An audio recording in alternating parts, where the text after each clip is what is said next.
Can you just give us an update on your recovery from the injury?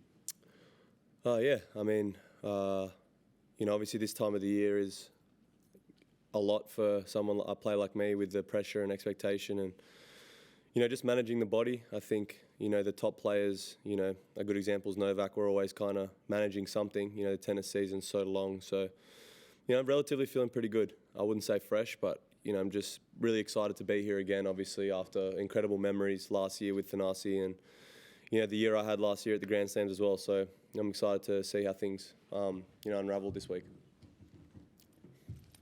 Questions there, please introduce yourself. Hi, Roddy Rounds for SEN. Hi, Nick. The Netflix documentary dropped last night. How did you feel you were portrayed in that first episode? And did watching it back give you some great memories and inspire you to maybe go better in the singles this year? Haven't watched it. I watched the preview obviously and just been so busy, man. Like I just been doing so many things off the court, obviously preparing for the AO. But yeah, obviously it's a massive opportunity for my brand to get out there. But, it's just so important for tennis. I think, we've got so many great personalities, so many young personalities, and so many colourful athletes, Francis, Alcaraz, Taylor Fritz. These guys are, great tennis players and they're great people as well. So I think when the big three kind of, settle down and end up retiring, it's so important that these guys are on showcase globally because tennis is, one of the most global sports in the world and we need it to be successful. But yeah, for me, how I'm portrayed, definitely not how the media's portrayed me. I'm definitely a fun kid who grew up in a very quiet sort of town with my family and it's obviously pretty cool to see how far I've come. But I think the later episodes as well, following me around Wimbledon and all that type of stuff will be super exciting. So, I'm just glad that, tennis is on the map again. And I think it's one of the main talking points and one of the biggest sports right now, obviously with the Netflix documentary dropping. So. Nick, Shane from 3AW. Do you feel underdone not having an ATP or the United Cup event leading into the Australian Open, or do you feel that the practice that you've done with your team is enough going into a Grand Slam? I have always been a player that doesn't need too many matches. I played 12 to 13 events last year and felt like that was a lot of tennis. So I'm always going to have to keep that in mind. Obviously there are players that need a lot of matches going into a Grand Slam, but me, I just like to feel fresh. I like to feel like I've got everything under control. But there's so many capable people here. So, there's always talk about, me being a favourite and, big expectations. I'm just trying to take it a day at a time. There's so many people here that can cause damage. So, I'm just doing everything right at the moment. Simon Cameras, you were already having a pretty good year before Wimbledon last year. But what did Wimbledon itself do for your inner belief in those big moments in the Grand Slam? It was just a special moment, just more relief, more than anything. Obviously hearing the outside noise every day, every tournament, he's not able to, put it into a Grand Slam, he's not able to do this, not able to do that.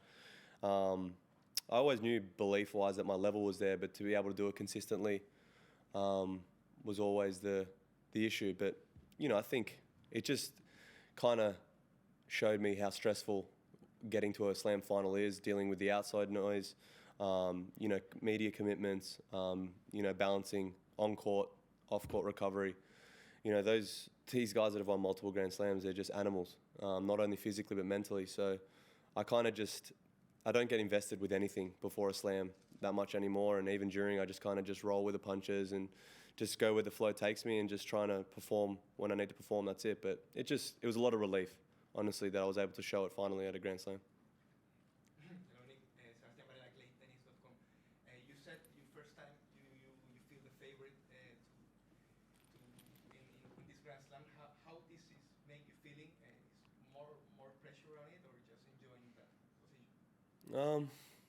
Well, I think everyone wants to get to a position in their sport or their profession and be one of the best and have that expectation and pressure. It's a privilege to go out there and feel that Australia wants me to win and to be one of the favourites. It's a good feeling.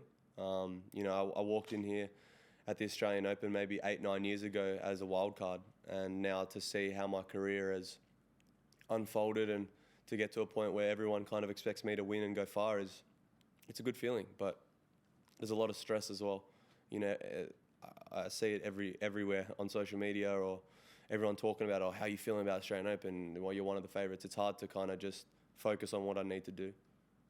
Courtney from the Age.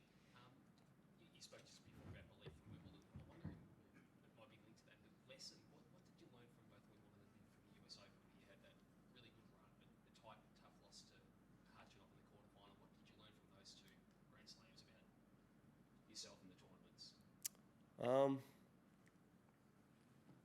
I think the US Open was really hard for me because every match I was playing the last match on, so I wasn't getting to sleep until 3, 4 a.m. every night, which was incredibly hard. You know, that's hard for anyone. So I think it's just, at a slam, you just can't get too invested. You know, if you lose a set, you got to just try and put it back and just forget about it and just keep going, keep moving.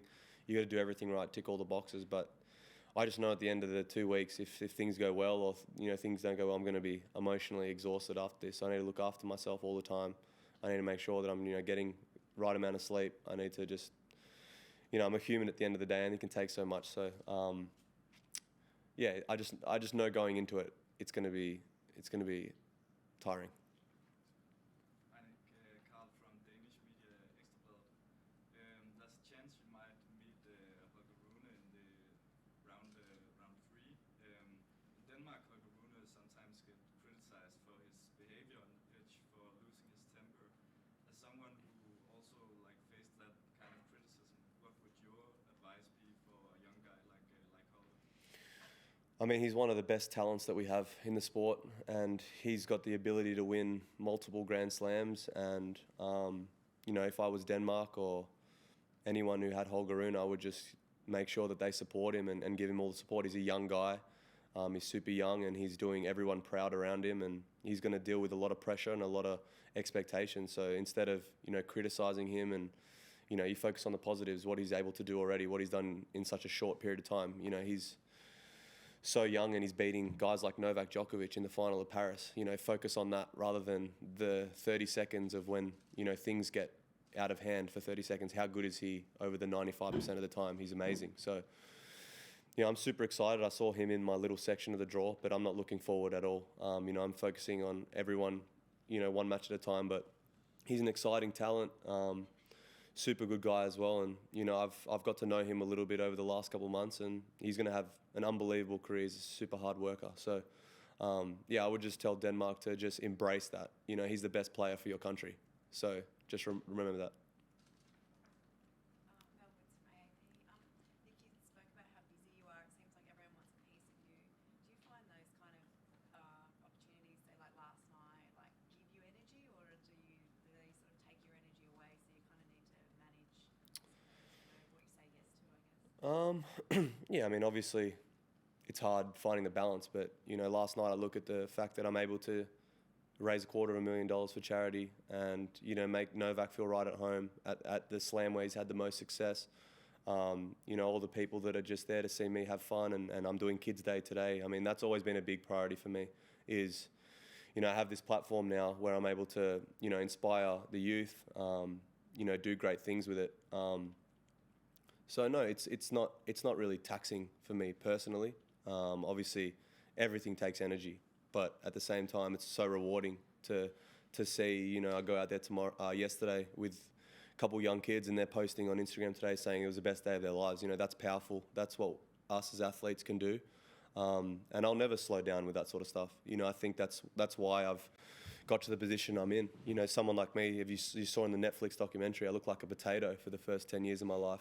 And now being able to do so many special things, you know, that's what I'm going to focus on doing. But yeah, I mean, it was pretty special last night. I think it was a special night for everyone. Last one there.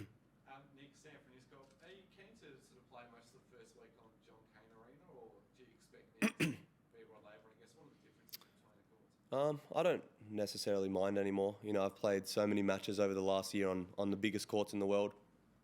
I think I've always got a little bit of a soft spot for Cain Arena. I've had so many amazing memories on that court, and I think the crowd is just so rowdy and so much fun. But, you know, first round might, you know, want to play on that court, but if it's Rod Laver, I'm okay with that. You know, I feel extremely at home on any court I kind of play on now, and, you know, the crowd in Australia is amazing. The energy is unmatched. Very last one. David Law from the Tennis Podcast. Nick, you mentioned Novak. Mm. You played with him last night. How did you get from where you were a couple of years ago with him, the interview you did in which you spoke about him, to where we are now? Well, I think, you know, I've had relationships in the past where, you know, you have a certain feeling about someone, or they do certain things that, you know, rub you the wrong way or anything like that. But I think the challenge that he faced a year ago, you know, with the whole COVID situation, and no one else really stood up for him, where, you know, that was a real life moment where the people that, you know, actually care about your well-being will stand up for you. And I just did that. I felt like it was necessary, and obviously that was more important than anything that I'd said previously or done previously. You know, I went against my words and stood up for him in front of my country, and that's not that wasn't easy for me either. You know, I dealt with a lot of criticism, but obviously he appreciated that, and obviously we spoke after that, and I've obviously grown up a lot since that interview I did. You know, Do you regret it? I don't really regret anything.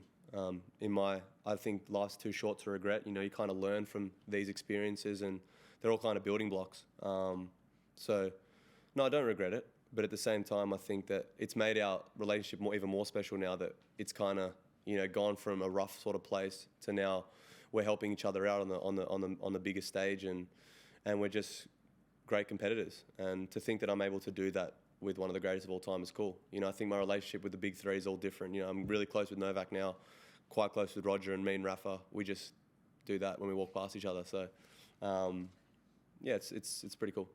Thank you.